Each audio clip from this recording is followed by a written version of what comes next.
우리가 감사라는 표현을 우리 신앙뿐만 아니라 우리의 삶에서 많이 또 듣고 표현을 합니다. 자녀들을 양육할 때도 어린 자녀들에게 가장 먼저 가르치는 것이 어른들께 인사하고 또 감사하는 그런 표현들을 많이 가르치잖아요. 어른들이 캔디를 주거나 아이들 원하는 거 작은 거 하나 받더라도 감사합니다, 인사해라 이렇게 가르치지 않습니까? 뿐만 아니라 우리의 삶 속에서도 그런 감사하는 표현들, 태도가 굉장히 중요하다는 사실을 우리 삶을 통해서도 많이 배우게 됩니다. 제가 어렸을 때 처음 이제 영어를 배울 때 그 기억이 나는데요. 영어를 가르쳐 주신 선생님이 영어 처음에 배울 때 우리 제일 먼저 배우는 여러 가지 단어들이 있는데 그 중에 하나가 땡큐라는 말이잖아요. 근데 이 말을 가르치시면서 그런 말씀을 하셨던 기억이 있어요. 이 땡큐라는 표현이 언어로 뿐만이 아니라 미국의 문화에서는 굉장히 중요하다. 누가 작은 것 하나 호의를 베풀어도 항상 땡큐 하면서 인사하는 것이 미국 사람들의 문화다라는 이야기를 했던 것이 기억에 남습니다. 우리는 삶 속에서 이렇게 감사라는 표현을 밀접하게 우리 삶 속에서 경험하며 살아가는데 우리 성경에서도 하나님 말씀도 이 감사의 중요성에 대해서 우리에게 일깨워주고 있어요. 특히 함께 읽었던 본문의 말씀은 아마 여러분 대부분 외우고 계실 거라 생각이 듭니다. 우리 다시 한번 함께 본문의 말씀을 읽도록 하겠습니다. 범사에 감사하라. 이것이 그리스도 예수 안에서 너희를 향하신 하나님의 뜻이니라. 여러분 이 말씀 잘 아시고 또 기억하고 계시니까 그런 감사의 삶을 살아가고 계시죠? 네. 범사에 감사하라고 말씀하셨는데 여러분 범사에 감사하는 삶을 살아가고 계십니까? 네. 아멘 목소리가 조금 줄어들었습니다. 감사하는 삶을 살아야죠. 또 하나님 앞에 우리가 감사하는 삶을 살지 않을 수 없습니다. 하지만 이 말씀이 부담이 돼요. 우리의 삶을 돌아보면 그렇지 못한 것 같아요. 그래서 제가 주보에 범사에 감사하라라는 제목을 이렇게 기록을 하면서 느낌표 하나를 찍고 옆에다가 퀘스천 마크, 물음표도 하나 같이 찍었습니다. 범사에 감사라는 이 말씀 앞에서 그렇습니다, 주님. 우리가 늘 주님 앞에 감사하는 삶을 살아야 됩니다. 하지만 또 한편으로는 범사에 모든 일에 감사하지 못하는 우리의 삶의 모습을 보며 때로는 낙심하고 또 하나님 앞에 부끄러운 그런 모습을 우리가 고백하지 않을 수 없습니다. 오늘 본문의 말씀을 통해서 특별히 그 단어의 의미를 통해서 어떻게 하면 우리가 하나님 앞에 진정으로 범사에 감사하는 삶을 살 수 있을지 한번 돌아보기를 원합니다. 먼저 오늘 본문에 기록되어 있는 이 감사하라라는 그 원어의 의미, 그 뜻의 의미를 좀 살펴보기를 원하는데요. 원어로, 그 그리스어로 감사라는 표현은 유카리스테오라는 단어입니다. 중간에 여러분 잘 알고 계시는 단어가 하나 들어가 있어요. 그게 뭐냐면 카리스라는 단어예요. 여러분 카리스라는 단어 많이 들어보셨죠? 카리스가 무슨 뜻인지 아시나요? 카리스는 은혜라는 뜻이에요. 그래서 어떤 찬양팀이나 선교단체에서 이 단어를 가지고 팀 이름을 정하기도 합니다. 그러면 유라는 단어와 카리스라는 단어가 합쳐져서 어떤 의미를 가지냐면 은혜가 충만한 상태를 이야기하는 것입니다. 은혜가 충만한 상태. 감사는 하나님 앞에 우리가 은혜가 충만할 때 드릴 수 있는 것이 감사인 줄 믿습니다. 그러면 우리가 감사가 은혜가 충만한 상태를 이야기하려면 먼저 은혜가 뭔지 살펴봐야 되겠죠. 은혜가 무엇입니까? 여러분 우리가 지금까지 에베소서의 말씀을 1장부터 쭉 묵상하면서 함께 나눈 그 모든 말씀들이 하나님께서 우리에게 베풀어 주신 은혜입니다. 성경에서 이야기하고 있는 은혜는 다른 그 어떤 것이 아니라 허물과 죄로 죽었던 우리를 하나님의 계획하신 가운데 예수 그리스도의 그 십자가의 사랑 가운데 구원하여 주신 그 대속의 은혜, 죽음에서 생명으로 우리의 삶을 옮겨주신 하나님의 그 놀라운 축복이 바로 우리가 고백하는 은혜인 것입니다. 우리 에베소서 1장 3절부터 6절까지의 말씀, 우리 다시 한번 함께 나눴던 말씀들을 기억하며 읽어보기를 원해요. 우리 한 목소리로 천천히 함께 읽겠습니다. 찬송하리로다. 하나님 곧 우리 주 예수 그리스도의 아버지께서 그리스도 안에서 하늘에 속한 모든 신령한 복을 우리에게 주시되 곧 창세전에 그리스도 안에서 우리를 택하사 우리로 사랑 안에서 그 앞에 거룩하고 흠이 없게 하시려고 그 기쁘신 뜻대로 우리를 예정하사 예수 그리스도로 말미암아 자기의 아들들이 되게 하셨으니 이는 그가 사랑하시는 자 안에서 우리에게 거저 주시는 바 그의 은혜의 영광을 찬송하게 하려는 것이라. 성경은 우리의 상태에 대해서 어떻게 이야기합니까? 우리는 허물과 죄로 죽었던 자였다라고 이야기를 해요. 우리에게 어떤 소망도, 어떤 희망도, 어떤 가능성도 없는 그런 우리에게 하나님께서 하나님의 계획과 선택하신 가운데 구원의 은혜를 베풀어 주셨습니다. 우리에게 어떤 자격이나 우리가 뭘 하나님 앞에 잘 좋은 것으로 드려서가 아니라 전적으로 하나님의 은혜로 말미암아 우리를 구원하여 주신 것입니다. 하나님께서는 이 구원을 이루기 위하여 예수 그리스도의 피로 우리가 구속함을 얻는 은혜를 베풀어 주셨습니다. 예수님의 피, 그 피로 말미암아 우리가 구원을 얻었는데 여기서 말하는 피의 의미는 무엇이겠어요? 우리가 병원 가서 피 검사하기 위해서 뽑아내는 그 적은 양의 피, 헌혈하기 위해서 누군가를 돕기 위해서 헌혈하는 그 한 팩의 피, 그런 의미가 아니라 예수님의 피라는 의미는 예수님의 생명을 의미하는 것입니다. 예수님께서는 우리를 구원하시기 위해서 예수님의 생명을 희생시키셨어요. 그 생명으로 말미암아, 예수님의 그 생명으로 말미암아, 희생으로 말미암아 우리가 구원을 얻은 것입니다. 예수님께서는 그 사역을 이루기 위해서 이 땅 가운데 낮아지심으로 우리의 육신의 몸을 입고 이 땅에 오셨습니다. 하나님이신 그분이요, 우리를 구원하시기 위해서 우리와 같이 연약한 육신의 몸을 입고 이 땅에 오셨습니다. 우리와 같이 이 땅 가운데 가난함을 경험하셨고요. 우리 인생 가운데는 그 모든 고통들을 감당하셔야 했습니다. 오직 하나님께서 우리를 사랑하셔서 은혜로 베풀어 주신 그 구속의 사역을 감당하기 위해서 그렇게 어려운 고통스러운 힘든 길을 가셨던 것입니다. 또한 성경은 뭐라고 이야기하고 있습니까? 성령님께서 그 은혜에도 불구하고 넘어지고 실수하고 자꾸 하나님 앞에 범죄하는 우리의 모습을 불쌍히 여겨셔서 우리를 도와주시는 분, 우리의 구원의 보증이 되시는 분, 우리와 함께 하시고 능력을 행하시는 분으로 성령님을 저와 여러분의 삶 가운데, 마음과 심령 가운데 허락하신 줄 믿습니다. 이것이 바로 우리가 고백하는 은혜예요. 이것이 하나님께서 우리에게 예비하신 영원한 축복이고요, 영생의 삶 가운데 베푸시는 구원의 은혜인 줄 믿습니다.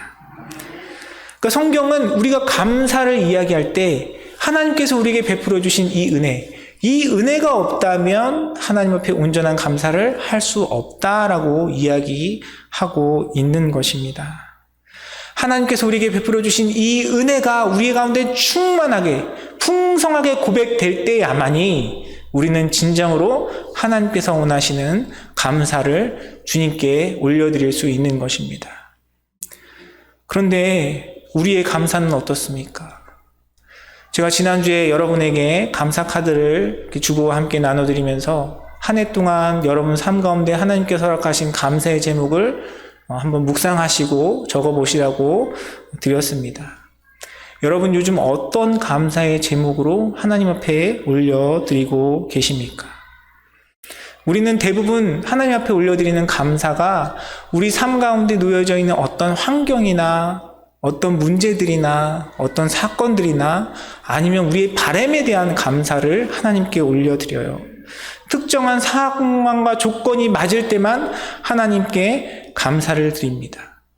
성경은 우리에게 베풀어 주신 하나님의 구속의 은혜, 그 은혜에 기초한 그 은혜가 풍성한 감사를 하나님 앞에 올려드려야 된다고 이야기하는데 우리는 그렇지 않고 우리의 삶에 집중하여 내 마음의 소원에 집중하여 하나님께 감사의 고백을 올려드릴 때가 많이 있습니다. 하나님, 제 육신 가운데 연약함이 있는데 하나님 해결해 주세요. 고쳐주세요. 우리 가정에 이런 경제적인 문제들이 있는데 하나님 경제적인 문제들로부터 자유하게 해주세요. 하나님, 우리 자녀들 말 안 듣고 속 썩이는데 하나님 좀 부모에게 기쁨이 되는 자녀들이 되게 해주시고 그 삶의 형통한 길을 인도해 주세요. 이런 고백들을 올려드리며 그런 우리의 마음의 소원이 주님 앞에 응답되고 삶의 문제가 해결될 때 우리는 하나님 앞에 감사합니다. 물론 이런 감사도 너무너무 귀한 거예요. 내가 잘나서, 내가 잘해서가 아니라 나의 이 형통한 삶 가운데, 이 문제의 해결 가운데, 갈등의 해결 가운데 하나님께서 역사하시는구나 인정하는 이 믿음 역시도, 이 감사의 고백도 너무나 귀한 것입니다. 하지만 이런 조건이 달린 이 상황에 대한 내 마음의 소원에 대한 감사는 성경에서 이야기하고 있는 온전한 감사가 아니에요. 특별히 오늘 본문 말씀에서 우리에게 성경이 가르쳐주고 있는 것처럼 범사에 감사하는 고백은 올려드릴 수 없는 거죠. 왜냐하면 내 문제가 여전히 있으면 그 가운데 이 문제에 관한 감사는 올려드릴 수 없잖아요. 그러나 성경은 우리에게 오늘 본문 말씀에서 우리가 확인한 것처럼 범사에 감사하라고 이야기하고 있습니다. 범사에. 이 범사라는 말의 뜻을 보면 모든 일에 감사라는 거죠. 그런데 이 시간적인 의미에서 이 단어가 가지고 있는 의미를 생각하면 모든 일뿐만 아니라 모든 시간, 항상 감사라는 그런 의미도 포함하고 있어요. 우리가 어떻게 이 항상 감사하는 마음으로 주님 앞에 나아갈 수 있겠습니까? 우리가 결코 내 마음, 내 소원, 내 바램을 중심으로 내 주변에 일어나는 상황과 환경만 바라보고 있다면 결코 그런 감사는 주님 앞에 올려드릴 수 없는 것이에요. 예수님은 우리를 사랑하셔서 우리를 위하여 낮아지심으로 이 땅에 인간의 몸을 입고 오셨는데 우리가 감사하기 원하는 조건들은 어떻습니까? 주님은 낮아지셨는데 우리는 자꾸 높아지려고 하잖아요. 하나님, 저를 높여주세요. 하나님, 높여주셔서 감사합니다. 하나님, 저를 높여주시면 제가 감사의 고백을 올려드리겠습니다. 우리가 드리는 감사의 조건들이 대부분 이렇지 않습니까? 예수님께서는 우리 때문에 약해지셨는데 우리는 하나님 앞에 고백하잖아요.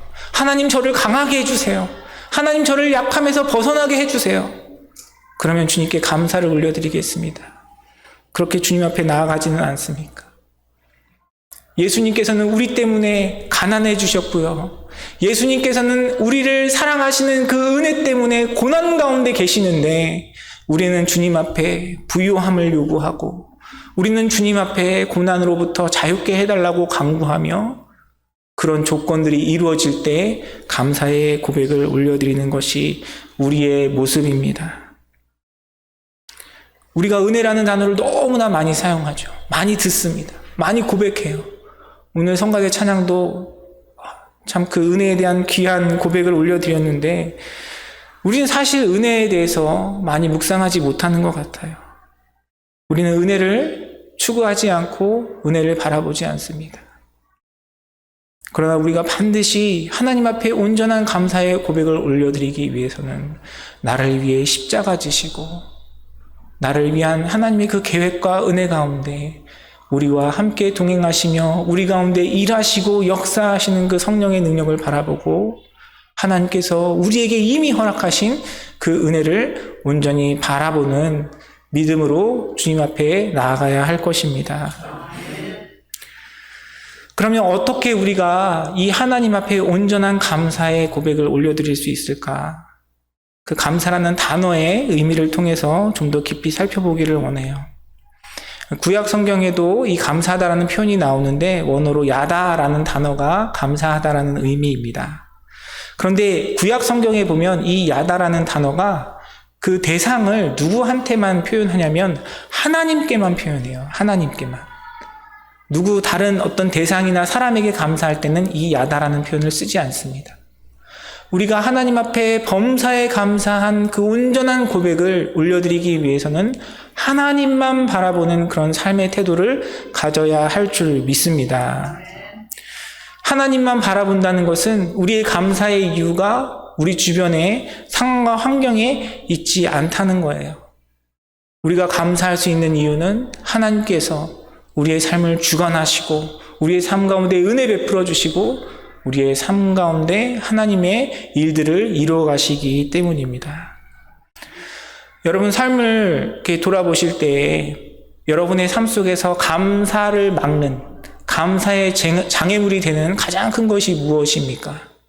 물론 또 여러분의 삶에 처한 환경에 따라서 그 이유가 다양할 수 있을 것 같아요. 그런데 제가 생각하기에는 모든 사람들이 가지고 있는 이 장애물, 감사를 가로막는 것, 뭔가 생각을 해보니까 그것이 관계가 아닐까 하는 생각이 듭니다. 아무리 좋은 직장도, 아무리 좋은 조건에 있는 그런 환경을 가진 직장도 함께 일하는 사람들이 힘들면 그 가운데 감사를 느낄 수가 없어요. 행복하지 않습니다. 반대로 조금 힘들고 어렵고 페이가 많지 않더라도 함께 일하는 사람들이 그 관계 가운데 행복을 느낄 수 있다면 그 속에서 감사할 수 있는 것 같아요. 우리의 신앙생활도 마찬가지입니다.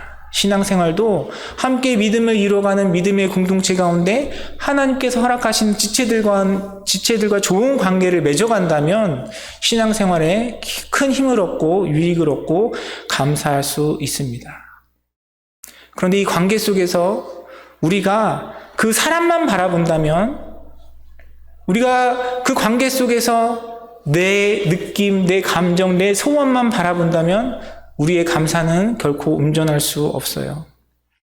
관계 속에서 내 자존심이 건드려지는 그런 상황이 생기거나 내가 인정받지 못하거나 무시당하는 그런 상황들이 생길 때, 나에게 상처가 되는 어떤 일들이나 그런 말들이 나에게 다가올 때 우리가 그 사람을 바라보고 환경을 생각하면 결코 우리가 항상 범사에 늘 감사하는 그런 삶을 살 수 없을 것입니다. 하지만 그 가운데 하나님을 바라본다면 하나님께서 그 어려운 관계 속에서도, 힘든 환경 속에서도 우리에게 베풀어 주시는 은혜를 경험할 수 있어요. 여러분 삶 가운데 혹시 그 어렵고 힘든 그런 관계 가운데 있는 사람들이 있다면 그 가운데 그 사람이 아니라 나에게 준 상처와 나의 그 말이 아니라 하나님을 바라보기를 원합니다.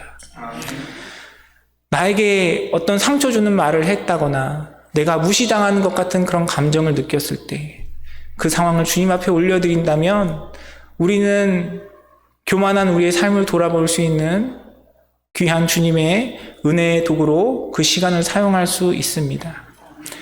내 앞에 그런 갈등 관계 가운데 그 사람이 아니라 그 사람과의 나와의 관계 속에서 일하시는 하나님의 역사하심을 기대하고 바라볼 수 있는 거예요.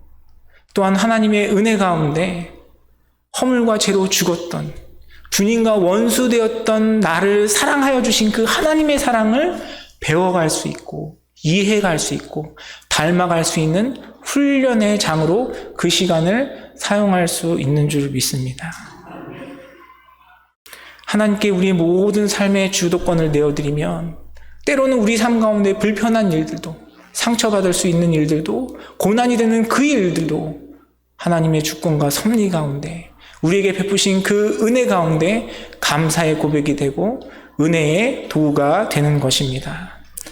우리 삶의 모든 환경도 마찬가지예요. 경제적인 문제가 되었던, 신분의 문제가 되었던, 아니면 우리 건강의 문제가 되었던 그 모든 상황 속에서, 그 아픔 속에서, 고난 속에서 하나님을 바라보는 저와 여러분의 삶이 되기를 간절히 소원합니다. 그 환경과 상황을 바라보면 불만불평할 수밖에 없고 좌절할 수밖에 없는 우리지만 그 모든 것들을 하나님 앞에 올려드릴 때에 합력하여 선을 이루게 하시는 주님의 은혜가, 그것을 통하여 우리를 연단하시고 더욱더 주님 앞에 존귀한 자로 세워가시는 하나님의 능력이 경험되어질 줄 믿습니다. 여러분, 제가 여러분에게 확실하게 자신감 있게 말씀드릴 수 있는 한 가지가 있어요. 그게 뭐냐면 여러분 지금 갈등하고 고민하시는 문제들이 해결된다고 염려가 없어지는 것이 아닙니다. 사람의 관계도 마찬가지예요. 여러분 지금까지 인생을 살아오시면서 경험하셨잖아요. 이 사람은 좀 없으면, 이 사람하고 관계가 좀 해결된다면, 우리 자녀들이 좀 속 좀 그만 썩였으면, 정신 좀 차리고 부모님 말씀 좀 잘 들었으면, 이 문제만 해결되면 내 인생이 행복할 것 같은데, 여러분 그 문제가 지나가면 어떻게 됩니까? 더 무서운 사람들이 찾아오죠. 더 교만한 사람들이 내 삶 가운데 나타나서 나의 마음을 막 해집게 됩니다. 인생의 고난도 마찬가지죠. 경제적인 문제도 마찬가지입니다. 하나님, 우리 가정에 이 빚만 좀 청산이 되면 좀 여유 있게 하나님 앞에 더 잘 드리고 잘 섬길 수 있을 것 같은데, 하나님 이 문제 해결해 주세요. 그 문제만 바라보고 주님 앞에 나아가면 어떻습니까? 그 문제가 해결되지 않으면 우린 감사의 고백을 올려드릴 수 없어요. 그리고 설사 그 문제가 해결된다 그래도 환경에만, 그 경제적인 문제만 바라본다면 우리는 또다시 그런 경험들을, 그런 고난들을, 어려움들을 경험할 수밖에 없게 되는 것입니다. 우리 건강의 문제도 마찬가지예요. 하나님 앞에 기도하며 간구하며 나아갈 때에 하나님께서는 분명히 우리의 삶 가운데 치유의 은혜도 허락하시고요, 회복의 은혜도 허락하시는 줄 믿습니다.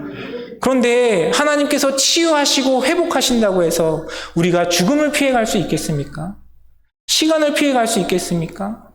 우리는 언제나 육신의 연약함 가운데 설 수밖에 없는 것이 우리의 삶이에요. 우리가 건강한 문제만, 그 건강의 문제만 붙들고 주님 앞에 감사한다면 우리는 또다시 하나님 앞에 드렸던 그 감사가 무너지고 하나님 앞에 원망하며 불평할 수밖에 없는 것이 우리의 모습입니다.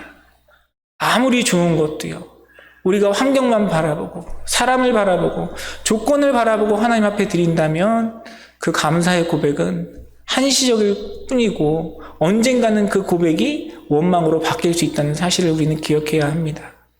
하지만 우리가 그 모든 일들 가운데 좋은 일이든 나쁜 일이든 우리에게 베풀어 주신 그 하나님의 은혜를 바라보고 하나님께서 베풀어 주신 그 구원의 은혜가 풍성하게 함을 경험하고 주님 앞에 나아간다면 그 모든 일들 가운데 역사하시는 하나님의 큰 은혜와 사랑을 경험할 수 있는 것입니다.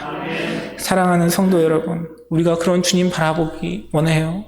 저와 여러분의 삶 가운데 사람과 환경을 바라보는 것이 아니라 하나님 바라보는 복된 삶을 살아가시는 사랑하는 성도님들의 삶이 되시기를 주님의 이름으로 축원합니다. 제가 여러분들에게 많이 나눠서 아시겠지만 제가 34살에 미군에 사병으로 입대를 했습니다. 제가 함께 훈련 받을 때 같이 훈련 받던 그 친구들은 대부분 18, 19, 20대 초반의 젊은 나이였어요. 영어도 안 돼, 체력도 안 돼, 그 친구들하고 같이 이렇게 육체적인 훈련들을 받아가면서 여러 가지 많은 생각들이 들더라고요. 내가 여기서 뭐 하고 있나.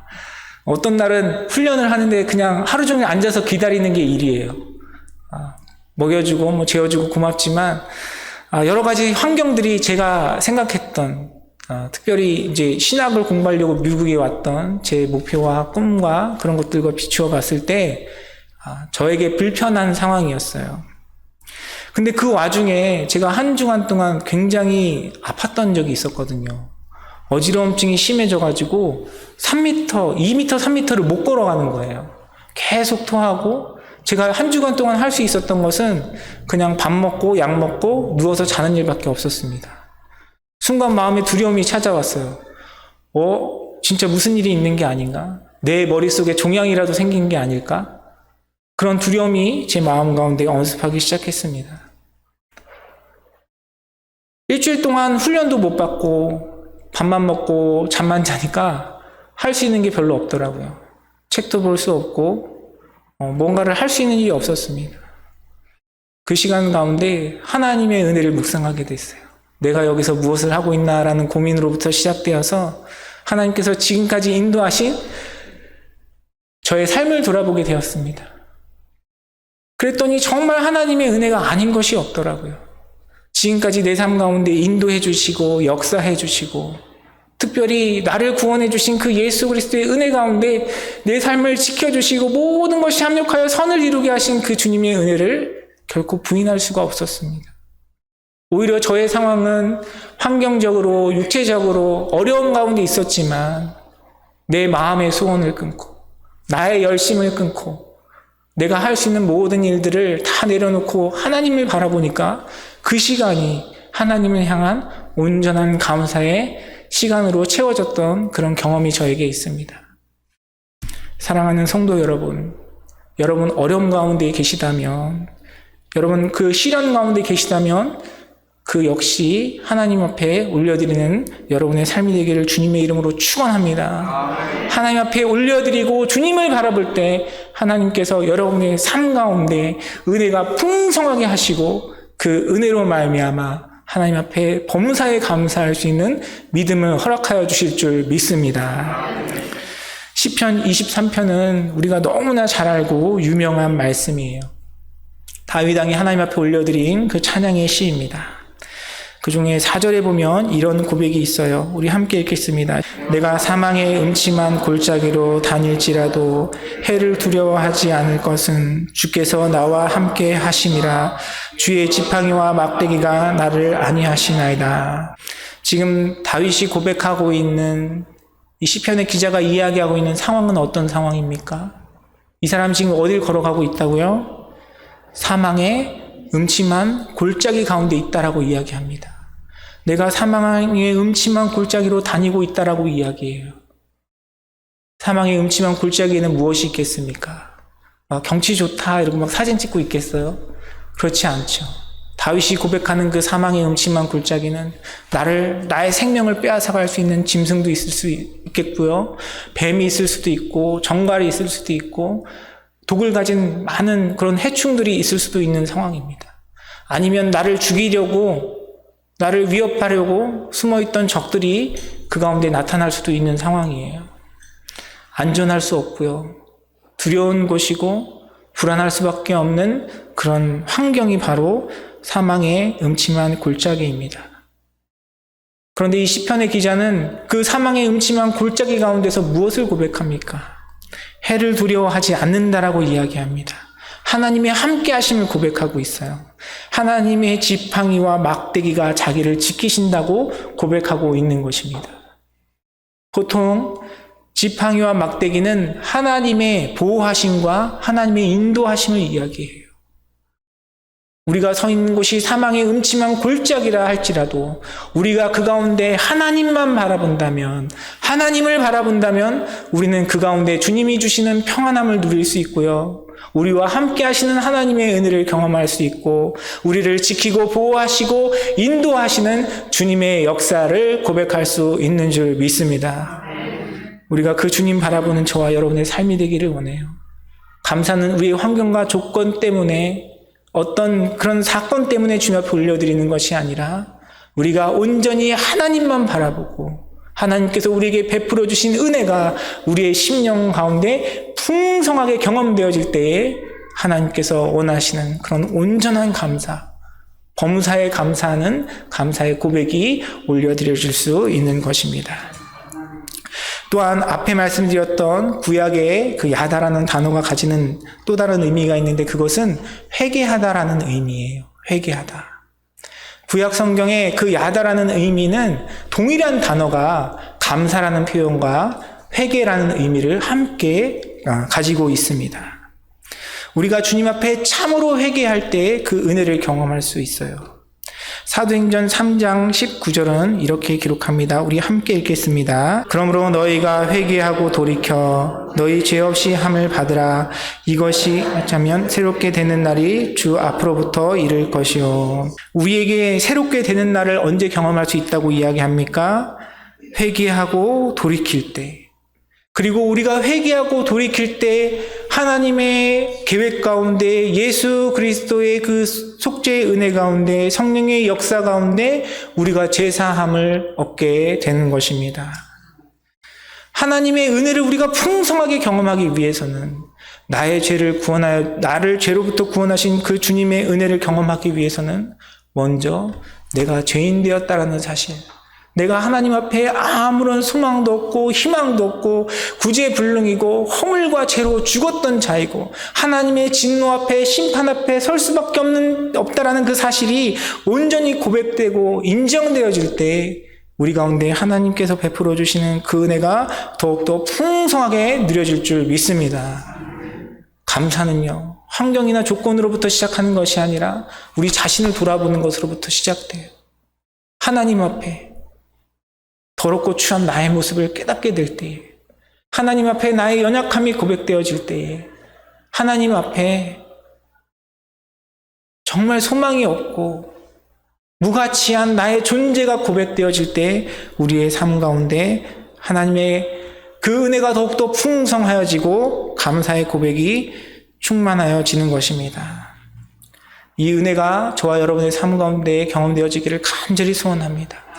하나님 앞에 겸손한 모습으로 나의 죄인됨과 무익함과 무가치함과 연약함을 고백하고 우리의 그 모든 연약함을 채우시는 하나님의 은혜를 바라보고 그 하나님의 은혜가 우리의 삶 가운데 충만해져서 하나님 앞에 온전한 감사의 삶을 살아가는 저와 여러분의 삶이 되기를 간절히 소원합니다. 그러면 우리가 어떻게 구체적으로 하나님의 은혜가 우리의 삶 가운데 충만하게 되고 그 충만한 은혜로 하나님께 감사하는 삶을 살아갈 수 있겠습니까? 어떻게 하면 우리가 하나님 앞에 우리의 죄인됨을 고백하고 하나님의 은혜를 고백하며 살아갈 수 있겠습니까? 다른 그 어떤 것이 없어요. 오직 하나님의 말씀과 주님 앞에 드리는 예배와 기도로 주님과 교제하는 길밖에 다른 방법이 없는 것입니다. 여러분 오늘 어떤 마음으로 주님 앞에 예배에 나오셨습니까? 이 시간 여러분의 삶 가운데 함께 하시는 성령님의 능력을 믿으십니까? 여러분의 삶 가운데 계획하시고 여러분을 인도하시고 여러분 위하여 피 흘리심으로 우리의 죄를 사하여 주신 예수 그리스도를 믿는 온전한 믿음 가운데 나오셨습니까? 우리가 그 마음으로 주님 앞에 진실된 예배를 올려드려질 때에 우리의 삶 가운데 주님 앞에 온전한 회개의 고백을 올려드리고 우리 삶 가운데 베풀어 주신 하나님의 은혜가 풍성하게 경험되어질 줄 믿습니다. 여러분 말씀 생활을 어떻게 하시는지 모르겠어요. 여러분 삶 속에 감사가 없는 이유는요, 하나님의 은혜를 우리가 깨닫지 못하기 때문에 그래요. 어떤 어려움이 있고 우리의 환경이 어려워서가 아니라 이미 베풀어 주신 하나님의 은혜가 우리의 마음 가운데 기억되지 않기 때문입니다. 무엇으로 기억할 수 있겠습니까? 하나님의 말씀의 능력이 우리를 새롭게 하는 줄 믿습니다. 여러분 삶의 시간 속에서 시간을 내어서 하나님 말씀을 더 깊이 묵상하고 배우시기를 간절히 권면합니다. 하나님 말씀 말고는 다른 방법이 없어요. 말씀을 읽으시든지 큐티를 하시든지 아니면 설교 방송을 듣든지 여러분 삶 가운데 더 깊이 주님의 은혜를 묵상하며 나아갈 때에 하나님께서 우리에게 베풀어 주신 은혜가 우리 가운데 풍성하여지고 그 은혜로 말미암아 감사하는 삶을 살아갈 수 있는 것입니다. 기도도 마찬가지예요. 늘 말씀드리지만 우리 새벽 예배 가운데 성도님들 많이 참여해 주셔서 너무 감사합니다. 그러나 새벽 예배뿐만이 아니라 여러분 허락하신다면 삶의 자리에서 어떤 모양이 됐던 그것이 단 1분 한마디의 고백이라 할지라도 하나님의 은혜를 구하고 하나님의 은혜를 묵상하며 주님과 교제할 때에 하나님께서 우리의 심령 가운데 우리에게 베풀어 주시는 은혜를 깨닫게 하여 주시고 그 은혜로 말미암아 우리의 삶이 하나님 앞에 감사로 충만하여질 줄 믿습니다. 사랑하는 성도 여러분, 감사는 우리의 환경과 조건으로 하나님 앞에 드려지는 것이 아니에요. 어떤 이유가 있어서 어떤 상황 때문에 우리의 소원이 이루어졌기 때문에 주님 앞에 드리는 것이 아닙니다. 이미 우리 가운데 베풀어 주신 그 하나님의 은혜, 연약한 우리를 택하시고 그 가운데 구원의 계획을 이루어 가시고 예수 그리스도의 십자가의 보혈로 성령의 도우심으로 우리의 삶을 인도해 가시는 그 하나님의 은혜가 우리 가운데 풍성하게 깨달아지고 고백되어질 때 어떤 환경에서도 어떤 조건에서도 늘 감사할 수 있는 복된 삶을 살아갈 수 있는 것입니다. 그 주님의 은혜 가운데 참된 감사의 고백을 올려드리는 저와 여러분의 삶, 우리 임마누엘 선교교회가 되기를 주님의 이름으로 축원합니다.